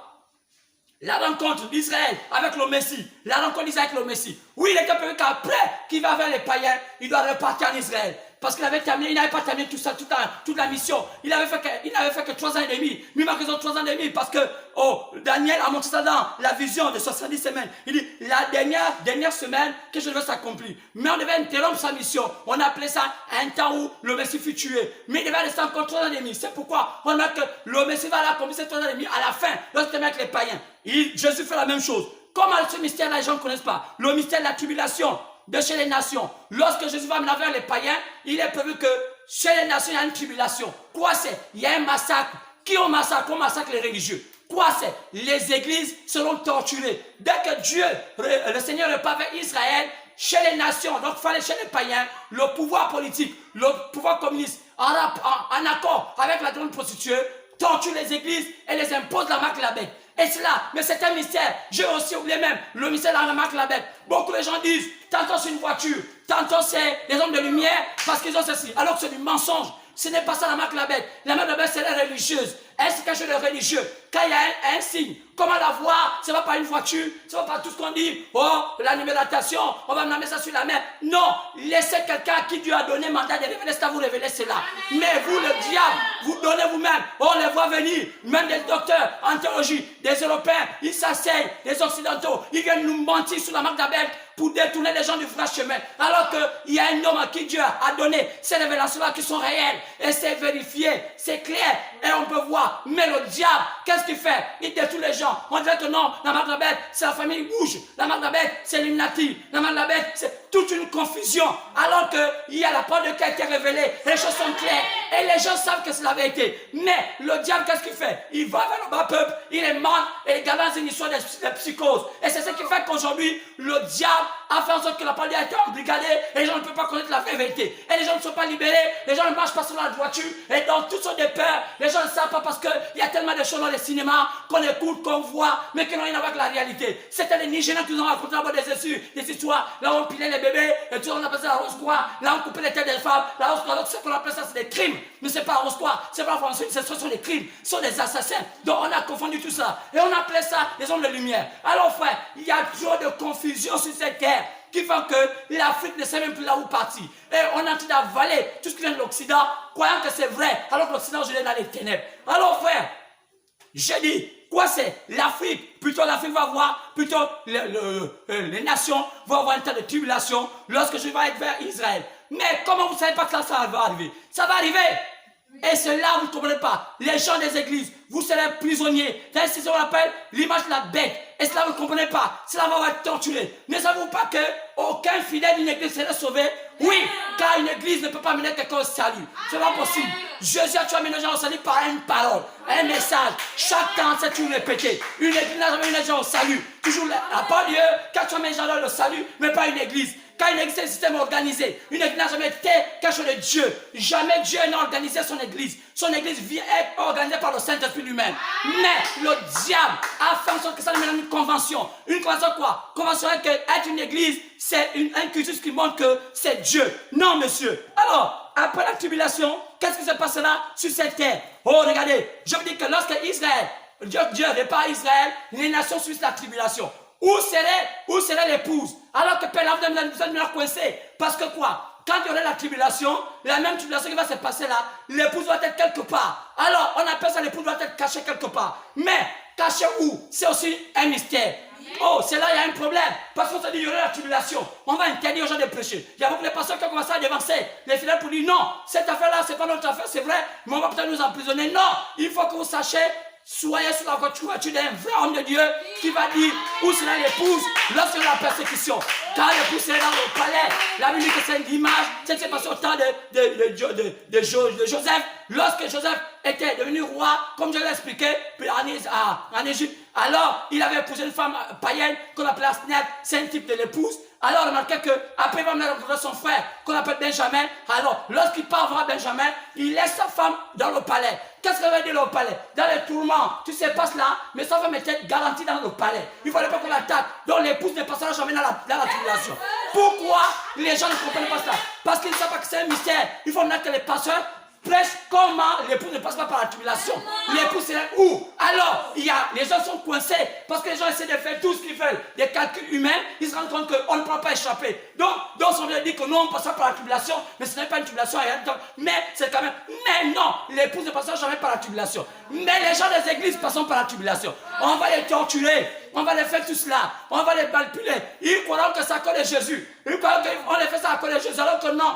Les démons savent qu'ils n'appartiennent pas à Jésus. Et ils vont mourir. Beaucoup seront assassinés. Quoi c'est? Dès que l'évangile va vers Israël, les troubles commencent dans les nations. Quoi c'est? Les églises ferment. Ce n'est qu'un signe. Il y aura plus les dîmes, il y aura plus les offrandes. Ils vont maintenant appartenir à l'organisation. Il fallait maintenant appartenir à une fédération. C'est quoi qu'aujourd'hui, la plupart des pasteurs ont déjà pris le devant. Ils ont fait déjà les fédérations, ils sont maintenant à la confédération. Quoi c'est? Ils sont déjà liés au système politique. Donc, petit à petit, qu'est-ce qui se passe? Il se passe que les fédérations et les confédérations, c'est même ça, l'entrée dans l'image de la bête. C'est même ça, l'entrée dans la marque de la bête. Donc quoi? Les aiguilles ont été piégés. Quoi c'est? Les pasteurs ont suivi le système politique pour être dans la couverture. Du coup, vous allez voir aujourd'hui, ils vont dans la nuit chez les politiciens et ils disent que non, les politiciens sont des démons. Mais ils prennent l'argent des politiciens, ils vont voir les fidèles pour dire que non, on n'est pas dedans. Comment vous les voyez riches? Pourquoi ils ont des relations? Pourquoi on ne les met pas en prison quand ils volent? Pourquoi on ne pas? Parce que quoi? Ils ont des relations avec les hommes politiques. Quoi c'est? Ils prennent leurs fidèles en otage, ils les vendent, ils amènent les listes là-bas, ils amènent les listes là-bas, même quand il y a des élections. On m'a déjà proposé, on m'avait déjà dit qu'un jour, pasteur, si tu as même 500 fidèles, viens, on te donne 5 millions. J'ai dit, je ne le ferai jamais. Mais c'est ce qu'ils font. Aujourd'hui, ils vendent les fidèles et ils prennent 5 millions. Oh, bizarre. Oh, honte à vous, pasteur, pas pasteur, des prédateurs. Quand je savais déjà prévu, mes pauvres fidèles vous suivent parce qu'ils sont aussi corrompus comme vous. C'est la vérité. Au nom du Seigneur, qui sont corrompus comme vous. Oui, c'est pourquoi, bien-aimés, les corrompus ne suivent pas cette voie. Oui, bien-aimés, c'est pourquoi, qu'est-ce que Jésus va faire? Quand il va vers Israël, qu'est-ce qu'il fait? Il va chercher les 144 000. Il est prévu que les 144 000 sont l'image des Benjamins. Quand on remarque que l'église prend son envol, après chapitre 4, et l'église disparaît. L'église ne revient qu'après chapitre 19. Mais pourquoi? Tout cela, c'est le temps d'Israël. Mais, donc, tout est programmé, la Bible a été programmée, et tout est parfait. Maintenant, il faut maintenant savoir comment disposer chaque chose à leur place. Oui, c'est pourquoi ce que j'en ai parlé. Je voulais parler de la chronologie, les événements. Comment ça se passera? Oui, bien-aimé. Oh, je voulais commencer à attaquer. Mais, j'ajoute quelque chose. Je vais ajouter quelque chose. Hormis, lorsqu'ils vont partir vers chercher les 144 000, chercher les 144 000, qui est un type de Benjamin, qu'est-ce qui se passera? Oh, il y aura encore quelque chose à se passer. Une autre tribulation. Cette fois-ci, maintenant vers les Juifs. Quoi c'est? C'est dans les troubles qu'ils seront sauvés. C'est dans les troubles, oui. Les 144 000 seront choisis dans les troubles. On appelle ça. Là, je peux montrer dans la Bible, c'est dans la Bible. Il y aura des troubles qui vont se produire. Les temps sont difficiles, oui. Oh, oui, bien aimé. Oh, oui, regardez bien. Après chapitre 7, c'est dans les troubles que ces 144 000 seront choisis. Compliqué, oui. Mais il faudrait que quelqu'un vienne ici, mette les choses en ordre. Sinon, quelqu'un vient dans les ténèbres. Oh, regardez bien après chapitre 7. Pas dans le verset 1, mais je ne voulais pas lire par là-bas. Je vais lire. Regardez bien, à partir du verset 2. Et j'ai vu un autre ange qui montait. Après chapitre 7, pas dans le verset 2. J'ai vu un autre ange qui montait du côté du soleil levant et qui tenait le sceau de Dieu vivant, qui a d'une voix forte aux 4 vents et à qui il avait été donné de faire du mal à la terre et à la mer. Quoi, c'est une tribulation qui se passe? Il dit, ne faites pas du mal à la terre, ni à la mer, ni aux arbres, jusqu'à ce que nous ayons marqué du sceau le front des serviteurs de mon Dieu. Oh, j'ai entendu le nombre de ceux qui avaient été marqués du sceau 144 000. Pourquoi? Parce que quand on va les choisir en Israël, aussi vont avoir un temps de tribulation. Donc, c'est cela un temps de trouble. Mais qu'est-ce qui se passe? Oui, monsieur, ce sont des événements qui seront modernes. Quoi? Des troubles réels. Quoi c'est? Pourquoi remarquez qu'aujourd'hui, au Moyen-Orient, l'Israël est secoué? Qu'est-ce qui se passe? Pourquoi en Israël, les 3 églises sont là? Il y a le judaïsme, il y a l'islam, il y a le Vatican qui est là. Avec l'église appelée Saint-Sépulcre. Parce qu'il y a un accord qui va se faire entre la grande prostitution, sinon la grande église mère, avec le système politique Israël, en compétition avec les États-Unis. Alors c'est là, frère, regardez bien, c'est pourquoi remarquez que quand on parle après chapitre 13, l'image de la bête, c'est les États-Unis d'Amérique. Car la Bible dit que la deuxième bête va avoir les cornes comme un agneau, mais la gueule, ce sera comme un lion. Mais quelle est la bête? Quelle est la symbolique? Quelle est la bête qui a les cornes comme un agneau et la gueule comme un dragon? C'est le bison. Pourquoi le bison le trouve en Amérique? Parce qu'il est programmé. Quelque chose se passera entre les États-Unis d'Amérique et le Vatican. Pourquoi? C'est ce qui a amené aujourd'hui le Vatican étant une seule religion est devenu un pays. Aujourd'hui, c'est le pays le plus riche du monde. Oh, oui, c'est pourquoi aujourd'hui, tout pays qui a une alliance avec le Vatican devient automatiquement riche. Mais regardez, les États-Unis s'est endetté tellement, c'est le pays tellement endetté qu'ils sont dans l'obligation, on va voir ces choses, ils sont dans l'obligation d'occuper le Vatican. Oh, est-ce que vous comprenez ces choses? Ces choses se passeront, les choses sont claires. C'est pourquoi il y a les deux choses, les deux lignées sont là. Oh, regardez bien, mais je pense que vous écoutez cela. Amen. Je parle entre les lignes, les choses se passeront comme ça. C'est pourquoi remarquez bien. Oh, qu'est-ce qui se passe? Oh, entre-temps, il y a anéantissement de deux grandes puissances. Il y aura anéantissement des deux grandes puissances. Quoi? Du monde. Qui sont ces deux grandes puissances? Par qui? Par le roi du Nord. Daniel l'a dit. Il a vu le roi du Septentrion se fondre dans le monde. Oui. Oh, on a aussi vu ça. Comment? Dans Apocalypse chapitre 17, on a la corde, la petite corde qui est sortie des 10 cordes et qui a détruit la grande prostituée. Apocalypse chapitre 17. Oui, c'est écrit dedans. C'est clair. Quoi c'est? Il y aura un anéantissement de deux grandes puissances qui gèrent aujourd'hui le monde. Quoi c'est? Ces deux grandes puissances. Une, elle est dans la politique. Une, elle est dans la religieuse. Qui est la grande puissance aujourd'hui? Qui gère l'économie du monde? Qui aujourd'hui, où il y a toutes les grandes institutions du monde? Cette nation a 13 flèches. On a vu, il y en a 13. C'est quoi? On a parlé de ça dans le chapitre 13. C'est vrai que dans le billet américain, il y a un aigle qui a 13 flèches. C'est cet aigle-là qui détruit l'Amérique, qui va accueillir l'image de la bête. Quelle est l'image de la bête? La bête qui s'est enrôlée dans le système religieux, qui est devenue, qui a assimilé sur cette montagne, cette ville-là, qui est en Europe, qui va donner le flambeau à l'autre qui est en Occident, qui est aux États-Unis. Alors, cette complicité, donc ces deux puissances-là, oh, la Bible dit qu'elles seront embrasées. Oui, bien-aimés, elles seront détruites. Oh, en un clin d'œil. C'est pourquoi, bien-aimés. Alors, quand cela se passera, c'était pour faire quoi? Quand ces deux puissances seront détruites, c'est dans les temps fâcheux, c'est ça qui va amener l'entrée dans le nouveau monde qu'on va appeler le millénium. C'est après le chapitre 20. Oui, oh pasteur, est-ce que c'est vrai? Oui, monsieur, il y aura un nouveau monde. Après le chapitre 20, qu'on appelle le millénium, établi sur l'embrasement, la destruction des deux grandes puissances qui dérangent le monde, sinon qui est en train de faire tout pour que le monde soit dans les ténèbres. Regardez bien, à partir du verset 1, chapitre 20, après le chapitre 20, pardon, verset 1. Puis j'ai vu descendre du ciel un ange qui avait les clés de l'abîme, donc des ténèbres, et une grande chaîne dans sa main. Et il saisit le grand dragon, donc Satan, et le serpent ancien, qui était le diable et Satan. Et il le lia pour 1000 ans. Quoi c'est?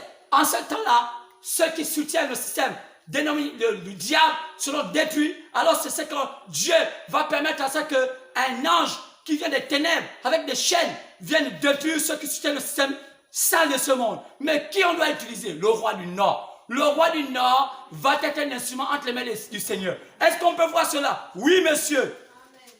Regardez bien cela. Oui, monsieur. C'est là, c'est écrit. Regardez bien. Oui, après chapitre 17, pendant le verset 16. Les 10 cornes que tu as vues et la bête haïront la prostituée. Comment? Les 10 cornes, donc la puissance. Ces 10 cornes-là, ce sont les 10 cornes qu'on a vues dans le dernier chapitre 2, lorsque Dieu montra à Nebuchadnezzar le règne de la terre, avec quoi? Les 4 empires babyloniens, Mèdes et les Perses, grecs, et puis l'empire romain. L'empire romain qui devait se diviser en 10 puissances. La puissance communiste et la puissance capitaliste, qui était représentée communiste par la Russie et capitaliste par les Américains. Et vous voyez qu'il y a 10 pieds, les 10 doigts de bas, les 10 orteils. Ce sont ces 10 puissances-là qui ont formé ce qu'on appelle les grandes puissances du monde. Aujourd'hui, vous allez voir, donc il y a 2 blocs, le bloc communiste et le bloc capitaliste. Je parle dans le niveau de la politique. C'est pas dans lequel que même si un pays est européen, il peut aussi être un pays communiste. Mais là, ça dépend de l'idéologie. Donc, le Gabon, par exemple, c'est un pays qui est un peu incompris. C'est un pays un peu communiste par nos pères, mais c'est un pays qui vit la politique du capitalisme. Donc, c'est pas seulement que le Gabon est comme instable. Pourquoi? Parce que le Gabon n'a pas pris une position. C'est comme ça qu'ont été nos pères. Pourquoi ça ne comprend pas? D'où vient l'origine du monde Gabon? Oh, l'origine vient de Gabon, vient des Gabonites. Qui sont les Gabonites? Les Gabonites venaient du nord, d'un homme qu'on appelait Gabon. Qui est Gabon? Gabon, c'est le nom d'un homme qui avait pour femme qu'on appelait Maka. Qui est Maka? Maka, ce sont les pygmées qu'on a au Gabon, qu'on appelle les Baka. Alors, c'est pourquoi, quand les anthropologues sont venus au Gabon, quand ils ont vu notre pays, ils ont compris que la nature des peuples qui habitaient dans le pays, qui sont les pygmées, c'était la nature des Maka. Donc, Maka, qui était là depuis l'Ancien Testament, c'est ce peuple-là qui était les Gabonites, qui avait pour mère Maka. Car nous sommes matrilinéaires, alors nous avons pris la nature, notre maman, sinon la descendance de notre maman, c'est qu'on donna le nom du Gabon, Gabon, parce que c'était les Gabonites qui étaient Gabon, qui était le pays où était Maka. C'est pourquoi on nous appelle depuis la nuit des temps les Gabonites. Mais comment étaient les Gabonites? Les Gabonites, c'est ce peuple-là qui s'illustrait par 3 choses.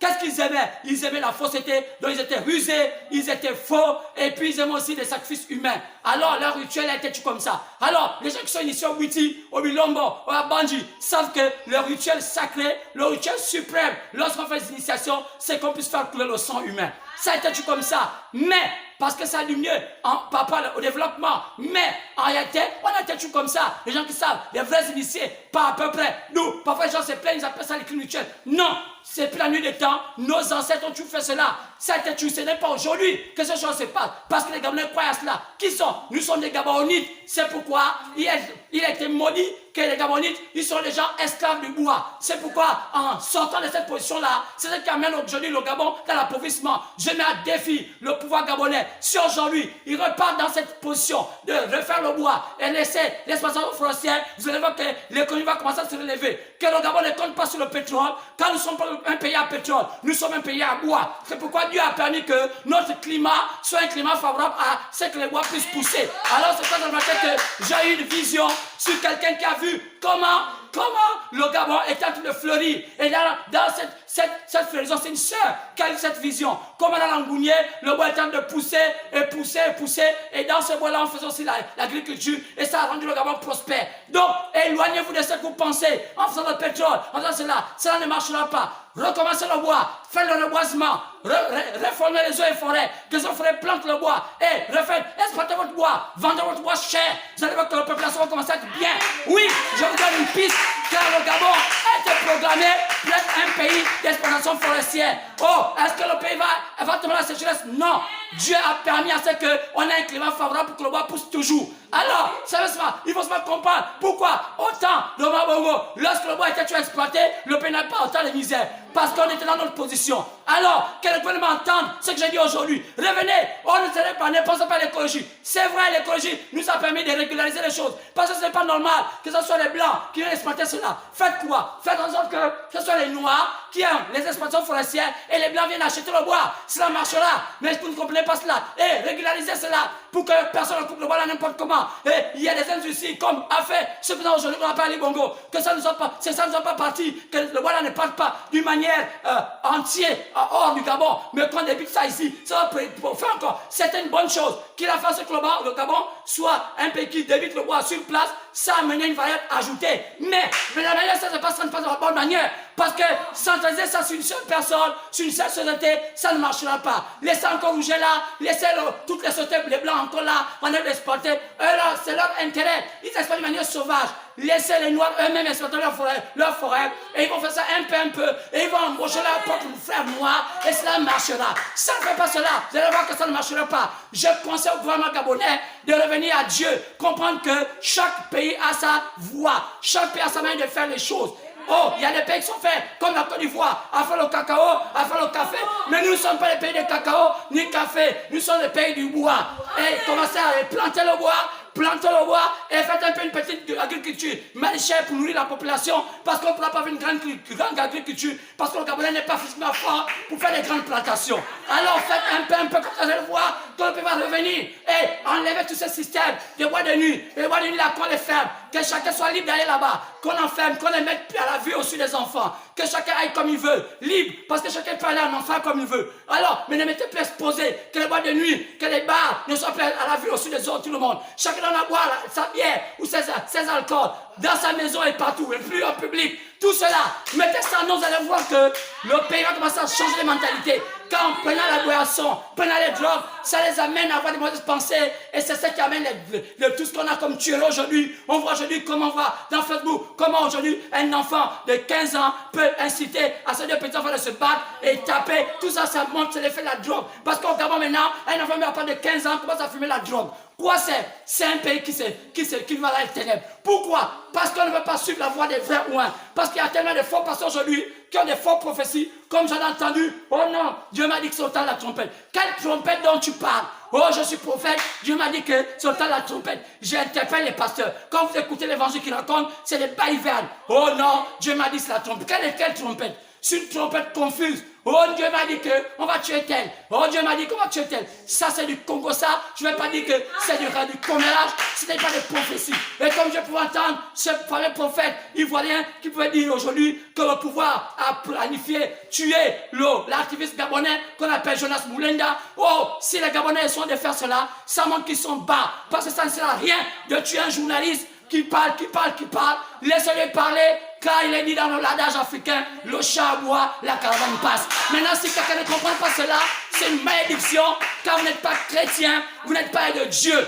Car ne faites pas tout, de prendre les gens, inciter Ali Bongo pour mettre encore sur son dos un autre cadavre pour que les gens pensent qu'Ali Bongo est mauvais. Alors, cessez de faire cela, car vous êtes des démons, vous qui encouragez à ce que le pouvoir d'Ali Bongo puisse tuer. Ce n'est pas normal. Cet homme n'a pas été choisi pour tuer, cet homme a été choisi pour faire la transition du Gabon. Alors il le fera, c'est pourquoi il n'est pas déjà mort. Même si les gens souhaitent sa mort, il ne mourra pas maintenant, aussi longtemps qu'il n'a pas fait la transition. C'est que même s'il est comme ça, et qu'il est arrivé à cette santé-là en 2023, je vous suis, je vous dis sincèrement, il passera encore au pouvoir. Pourquoi?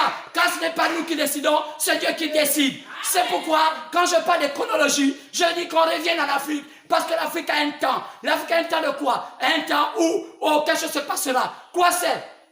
Je parle des mystères. Quel mystère? Le choix de Dieu, de l'Afrique, le choix de Dieu parmi les Africains passant par les nations. Quand l'Afrique fait partie des nations, alors l'Afrique aussi sera choisie parmi les épouses. C'est quand on remarque que c'est l'image de Salomon avec toutes les femmes qu'il avait. C'est un type de Jésus avec plusieurs épouses. Mais que la femme qu'il aimait le plus, c'est la reine de Sarepta. C'est la reine du Midi. C'est l'Éthiopienne. Quelle typifie la femme éthiopienne? Dans la Bible, selon le temps actuel, l'Éthiopienne que Salomon avait rencontrée est un type de l'Afrique. Lorsque l'Afrique va dans le Seigneur, elle est plus excellente que d'autres pays. C'est pourquoi on doit remarquer qu'un homme que Dieu choisit, il fallait comprendre le mystère de qui? Il y a un mystère qu'on devrait comprendre. Dieu devait citer parmi les païens un prophète. Malachi 4 a dit cela. Dieu enverra avant que le monde s'arrête. Dieu enverra un prophète. Ce devait être Élie. On devait l'appeler Élie. Matthieu 24, verset 27 l'a dit. Oh, Élie viendra. Oui, l'éclair partait à l'Orient pour se monter en Occident. Donc Élie doit apparaître tout aux États-Unis. L'Occident, c'est les États-Unis. C'est pourquoi Jésus a dit dans Matthieu 17, partant du verset 10 à 11, que Élie viendra rétablir toutes choses. Car c'est la même chose. Oh, il va amener les cas des enfants vers le cœur des pères. Il va rétablir toutes choses, c'est la même chose. Quoi c'est? L'Afrique aussi va avoir la même chose qu'Israël a eu. Car Dieu n'est pas un Dieu d'égoïsme. Dieu fait la même chose qu'il a fait dans d'autres pays aussi en Afrique. Dieu fera la même chose qu'il a fait dans d'autres pays aussi dans les pays, le continent africain. Qu'est-ce que d'autres pays ont eu? Isaïe a un temps où il devait être éclairé et devait être préparé, qu'on appelle le temps de l'Ancien Testament. C'était leur sabbat. C'est quoi le quelque chose de la famille que le monde a fonctionné selon cinq fêtes. Les 5 fêtes-là, ce sont les fêtes que Dieu a données à Moïse. Lorsqu'il était sur la terre, Dieu a dit, regarde ce qu'Israël va faire. Qui était Israël? La première nation qui devait montrer la route à toutes les autres nations. Car Israël était cette nation qui n'est pas née d'un seul pays, mais d'un homme appelé Abraham. Et c'est devenu plus tard une nation. Car c'était un modèle. Il faut tuer un modèle pour que les autres suivent. Même quand les gens sont jaloux, pour dire que pourquoi seulement Israël que Dieu a choisi. Mais regardez, Dieu n'a pas choisi Israël comme ça. Il a choisi un homme. Donc, c'est pourquoi il faut tuer un homme pour allumer la lumière. Même dans une famille, il faut tuer un homme pour montrer l'exemple. Même quand les combats, il y a tué un homme. Même sur le néglige, il y a tué un homme que Dieu choisit dans chaque famille pour conduire la famille. Ceux qui tuent les Africains, quand ils se comportent comme des crabes, ils aiment se bouffer. Alors qu'il a tué un homme, même s'il ne vaut rien, mais il a tué un homme, celui à qui la famille doit compter. Quoi c'est? Avant, les Africains avaient ces valeurs. Mais aujourd'hui, suivant la télévision, suivant tout ce qu'on suit aujourd'hui, on s'éloigne de ces valeurs. Car dans nos familles, il y a tué un chef de famille. Il n'était pas tellement riche, mais il avait la connaissance de la sagesse. Et tout le monde repartait vers lui pour dire qu'est-ce qu'on peut faire. Et ça donnait l'équilibre à la famille. Mais depuis que le monde occidental a envahi le monde, l'Afrique s'est détournée de ses valeurs. Et l'Afrique a cru que l'homme le plus puissant, c'est lui qui a l'argent. Qui vous a dit cela? Regardez mon maman Bongo. Un jour, pouvait dire que moi, dans ma famille, je suis le président, mais quand il s'agit de prendre les décisions, c'est mon grand frère qui donne la décision. Est-ce que c'était pas une leçon qu'il donnait aux Gabonais? Une leçon pour dire que nous sommes les Africains. Regardez pourquoi le Sisiba n'a pas marché. Parce que les Africains, à partir du Gabon, n'ont pas compris l'importance du Sisiba. C'est quoi le Sisiba? C'était de ramener l'Afrique aux origines, parce que c'était les origines bantoues. Qui était le bantou? Quelle était sa valeur? Alors, Omar Bongo était en train d'établir une grande nation, mais les Gabonais ne comprenaient pas que le Sisiba faisait partie des événements, des monuments qui allaient faire du Gabon l'un des pays les plus puissants de l'Afrique et même du monde. Mais qu'est-ce qu'ils ont fait? Ils ont laissé cela. Ceux qu'on a donné l'argent pour réaliser cela, ils ont mangé cela. Ça a épuisé Omar Bongo. Ça l'a étouffé jusqu'à ce qu'il a laissé. C'est même là quoi? Un éléphant blanc. Chaque fois qu'un vrai homme vient dans cette nation et donne des idées pour pouvoir éclairer, il y a tous des petits brigands qu'on met là-dedans, qui bouffent, et puis on dit que c'est lui qui fait le mal. C'est pourquoi Satan qui a toujours fait cela jusqu'à aujourd'hui. Il n'a pas changé. Qu'est-ce qu'il fait? Des pique-bœufs, des mangeurs, des ratons laveurs, des mangeurs, on peut l'appeler les cliquets. Ce sont des cliquets qui sont, on peut appeler les policiers africains. Au lieu d'aller là-bas pour servir le peuple, ils sont là pour manger eux-mêmes. Et ils s'appellent grands types. Et ils passent leur temps dans les magouilles et ils tuent les gens par-ci. Ils font tout pour qu'on vous mette dans les prisons et tout ça. Ils sont comme ça, des hommes politiques.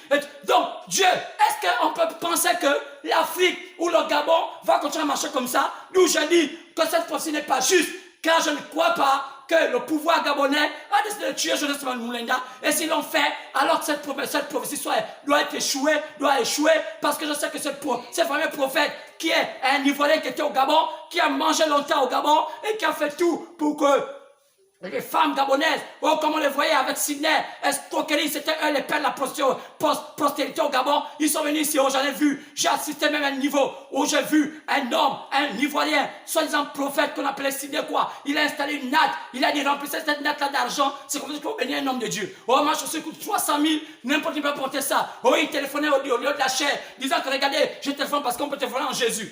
Oh, quelle est la spiritualité où quelqu'un va rentrer dans le monde et les Gabonais ont accepté ça. Et c'est ça, ça que tu as encouragé par des femmes déchues gabonaises. Les Gabonaises, dans la déception, ont toujours voulu prendre des marabouts à l'extérieur pour pouvoir endiabler les autres, endiabler leur foyer. Et c'est ce qui a fait qu'aujourd'hui, que beaucoup aujourd'hui ne veulent plus épouser les femmes gabonaises. Et c'est ce qui fait qu'il y a la crise de mariage. Quoi c'est? La Gabonaise n'est pas préparée à assumer un foyer, elle est préparée seulement à avoir de l'argent. Mais pour avoir cet argent, il faut assumer le foyer. C'est pourquoi il y a des valeurs qu'il faut défendre. Il y a des manières qu'elle est dans les églises, derrière les chairs, en train de prêcher. Cela, ce n'est pas votre place. Votre place, c'est d'écouter ce que Dieu a dit. Maintenant, si là vous êtes, ce n'est pas réel parce que le pasteur vous fait dire, sortez, allez là où Dieu parle. Là où Dieu parle, vous prépare. Car la colonne vertébrale d'une nation, ce sont les femmes. Lorsqu'une femme prend un mauvais chemin, une nation se détruit. C'est pourquoi la première entreprise au Gabon, c'est de restaurer la position des femmes. Que les femmes ont leur joie. Oh, si un homme fait un enfant avec une femme qui n'assume pas, que l'État prenne l'argent depuis la source qu'on donne à cette femme pour nourrir l'enfant. Alors c'est normal, si on laisse ces femmes comme ça, c'est débrouillé, ça développe des vices et elles commencent à faire de la prostitution. On pourrait dire que ce sont elles qui sont mauvaises, alors que ce sont des délinquants garçons qu'on appelle les Gabonais, irresponsables. Le travail c'est de boire le moussoungou, fumer la drogue, raconter beaucoup de choses dans les bars. Au lieu d'être là, dans leur maison, de consoler leurs femmes, ils sont des faire du journalisme. Oh, improviser dans les bars. Alors c'est le temps où il faut sortir de cela, parce que c'est pas chrétien. La plupart des Gabonais, leur travail c'est de boire, c'est de fumer et raconter n'importe quoi même qu'ils ne maîtrisent pas. Pire encore, ils ont l'internet. Quand vous les écoutez, c'est comme s'ils connaissaient des choses alors qu'ils ne connaissent rien. Alors ils passent leur temps, le journal à raconter des choses qu'ils ne maîtrisent pas. Et le pays rentre dans le commérage, et on perd des choses même qui sont même pas réelles. Et c'est cela. Donc le travail de ce Gabon doit faire qu'on doit restaurer chacun à sa place. La femme doit avoir une stabilité. Si tu fais un avec une femme, l'État doit t'imposer de donner des moyens pour subvenir aux besoins de cette femme et l'enfant. Tu ne le fais pas, on te condamne car c'est juste. Alors, toi aussi femme, si tu as un foyer, tu as déjà fait un enfant avec un homme, pense que ce n'est pas pour une blague, c'est pour un mariage. Sinon, vous arrêtez, vous fermez les cuisses pour dire, moi, je ne veux pas que cet homme, parce que si je fais un bébé avec lui, quel est l'avenir de cet enfant? Alors, on doit vous amener devant la loi et dire, qu'est-ce qui s'est passé? On a fait un enfant, comme vous l'avez fait, vous mariez. Alors, ce n'est pas le cas. Alors, il y a des principes aujourd'hui que j'en dois savoir. Alors, c'est pourquoi, dans la chronologie des faits, je vais peut-être revenir. Pourquoi pas? Oh, pourquoi pas? Même mercredi prochain, c'est possible. Je pourrais vous apporter parce que tout le temps va commencer par la base. Il y a une base. La base, c'est qu'on appelle ça les âges de l'église. Je parle des 7 fêtes, des 5 fêtes. Oui, je crois que j'ai encore le temps. Et oui, il me reste encore un peu de temps. Alors, je dis que si je parle de chronologie, je parle des 5 fêtes. Je vous ai parlé de ça dans Lévitique chapitre 23. Les 5 fêtes. Les 5 fêtes sont l'image de ce qui va se passer chez les Africains. Qu'est-ce qui doit se passer chez les Africains? Les 5 fêtes. Qui sont ces 5 fêtes? Après Lévitique 23, partir verset 1, mais moi je commence à parler seulement des 5 fêtes. Oh, au verset 6, on voit que là-dedans on parle de fête de pain sans levain.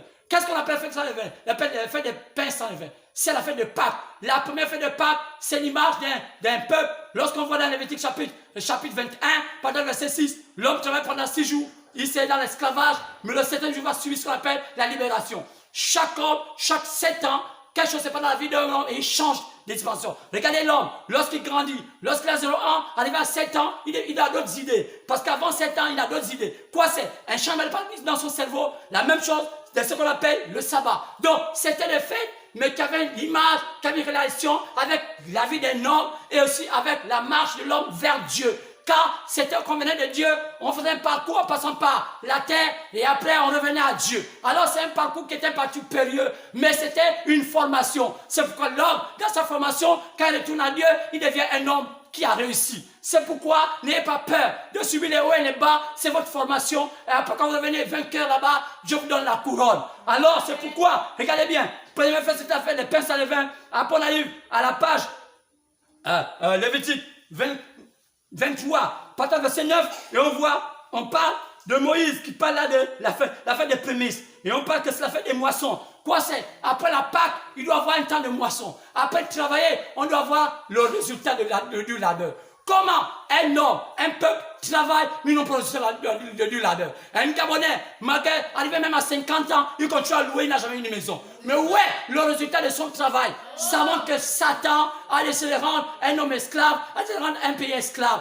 Oh, bien aimé, c'est ça. C'est pourquoi lorsqu'Ali Bongo a le projet de vouloir loger tous les Gabonais, les démons sont partis derrière ça. On dit, monsieur le président, qu'on fasse un business. Bouffons les Gabonais pour qu'au moins tu sois puissant. C'était une mauvaise idée parce qu'il fallait donner les maisons selon les revenus de tout un chacun. Celui qui avait peut-être 100 000 pouvait rester tous les mois même 30 000. Et cela c'était bien. Mais les démons sont passés derrière ça pour mentir au pauvre homme. Et aujourd'hui tous les démons sont sur lui. Il est devenu, comme on peut dire, le bouc d'Azazel. Celui qu'on a mis tous les mauvais esprits pour dire qu'il est le mauvais. Alors qu'il y a tout un système qui est autour qui sont des mangeurs. Et c'est là, fouillez cela, ils sont là. Alors on va encore aller à la troisième fête. Après la fête de la moisson qu'on appelle la fête de Pentecôte, donc on a la Pâque, on a la fête de Pentecôte, après on arrive à la fête des trompettes. Oh, après, Lévitique 23.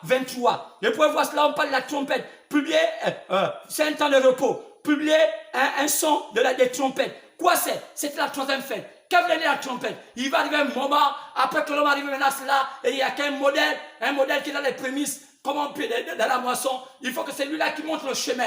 Et celui qui montre le chemin, c'est lui qui publie. Donc, comme au temps de la fin, comme chez les païens, il doit toujours voir c'est un homme qui va être un modèle. Après le temps du travail des païens, on va arriver au temps des Pentecôtes. Et après, on va voir une lumière qui naît. Comme Dieu a prévu qu'au temps de la fin, il va avoir un prophète. Et c'est celui-là qui montre le chemin. Et c'est lui que Dieu a mis devant le sacrificateur pour qu'on dise que voilà le modèle des chrétiens. C'est pourquoi, païen, Dieu vous a donné un modèle. Le modèle, c'est le prophète du temps de la fin. On l'a identifié dans le 20e siècle. Il s'appelle William Aaron Branham. Regardez sa vie, c'était le modèle d'un vrai chrétien. Parce que tout ce qu'il vous racontait, oh non, il a fait ceci, il est mort par accident. Oh, je vous dis qu'il y a d'autres qui sont morts pire que ça. Jean-Baptiste, on a coupé la tête et la plupart des prophètes sont morts d'une manière mal. Parce que Satan n'aime pas, lorsqu'il dénonce ces vérités-là, ça les fait mal. Donc, c'est pas parce qu'ils sont morts. Quand la mort, c'est la mort, c'est un gain. L'apôtre Paul, qui était un grand prophète, il est mort, on l'a égorgé, on l'a tué. Donc, comment voulez-vous dire que l'homme n'est pas un parce qu'il est mort par accident? Oh, vous voulez être mort par accident quand on coupe la tête? Mais mon Dieu, qui vous a dit de continuer à régner la vérité? Oui, bien aimé. Mais qu'est-ce qu'il s'est dit? Oh, je suis en début de chronologie. Car prochainement, on va parler de la chronologie. Mais après, la quatrième, on appelle ça. Donc, le verset 23, partant verset 27, on appelle ça quoi? La fête d'expiation. Oui, lisez ça. Après cela, il y a l'expiation. Chaque homme passe par l'expiation. Après avoir écouté la parole, tu dois passer par l'épreuve. Oui, tu ne peux pas écouter la parole sans pourtant qu'il y a tué l'épreuve. Sinon, tu n'es pas chrétien. L'épreuve montre bien que tu as atteint la vérité. Tu as atteint un niveau élevé. L'épreuve, c'est quoi? C'est que le vent, lorsqu'il souffle, l'arbre doit être enraciné. L'arbre ne peut pas enraciner si le vent ne souffle pas. C'est le mystère. Donc, on appelle ça l'expiation. Donc, quand tu parles par l'expiation, forcément, l'homme s'enracine. C'est dans les difficultés que l'homme grandit. C'est qu'aujourd'hui, le Gabon atteint la maturité. Là, nous voyons le président, notre président. Il est l'un des plus grands présidents du monde. Même ce que je veux dire aux Gabonais, soutenez cet homme. Oui, je ne suis pas un politicien, mais je veux dire, je combats le bon combat pour dire, soutenez votre président. Quand il a atteint l'âge de la maturité, et le Gabon peut me la rentrer dans ce qu'il fallait. Maintenant, éloignez de lui tous ceux qui sont faux, éloignez de tous ceux qui veulent le faire du mal. Et nous prions même pour qu'il mette encore un peu longtemps, parce qu'aussi longtemps que le Gabon n'a pas la transition, qu'il ne meure pas, parce que lui, c'est lui qui est l'auteur de la transition.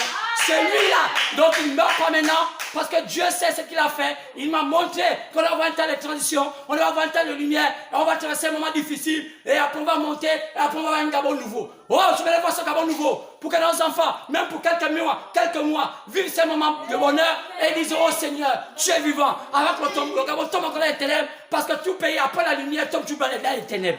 Oui, bien-aimé. Après vient où? Après vient maintenant la dernière fête, la cinquième fête, la fête des tabernacles. Quoi c'est? La fête des tabernacles, c'est quoi? Le verset 23, partant du verset 33. Là, vous allez voir, jusqu'au verset 34, on parle de faire le tabernacle. Le tabernacle, c'est quoi? Après toutes ces étapes-là, qu'est-ce qui se passe? L'homme est censé arriver maintenant dans son apogée. Quoi c'est? Il devient un tabernacle. C'est quand l'apôtre Paul disait, ne savez-vous pas que vous êtes le temple du Saint-Esprit? Donc, dans le cheminement de l'être humain, il finit par être lui-même Dieu. Alors, il est écrit que ceux à qui on est venu, ce sont des dieux. Donc, qu'est-ce que pourrait faire Jésus? Jésus est en train de travail pour amener l'homme à son apogée et qu'il devienne Dieu manifesté.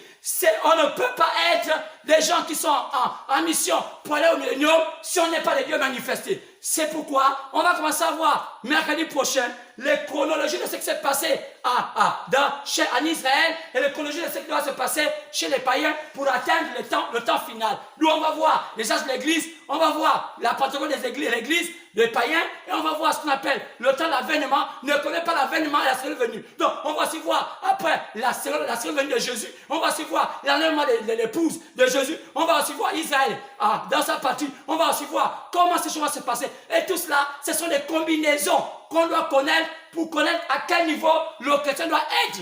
Parce qu'on lui dit que soyez prêts quand vous ne savez pas ni l'heure ni la seconde. Mais qu'un vrai pasteur commence à donner les positionnements pour que les gens soient en alerte pour savoir à quel niveau de la Bible nous nous situons, à quel niveau de temps nous sommes, pour comprendre maintenant que telle chose va arriver, après telle chose va arriver, après telle chose va arriver. C'est ce qu'avait fait Daniel lorsqu'il était en captivité, parce qu'il savait lire les chronologies du temps. Alors toi, reviens mercredi, parce que tu vas commencer à comprendre la chronologie des temps et tu sauras à quel niveau tu te trouves. Alors, passe un bon dimanche, sois béni, sois élevé, que Dieu te bénisse.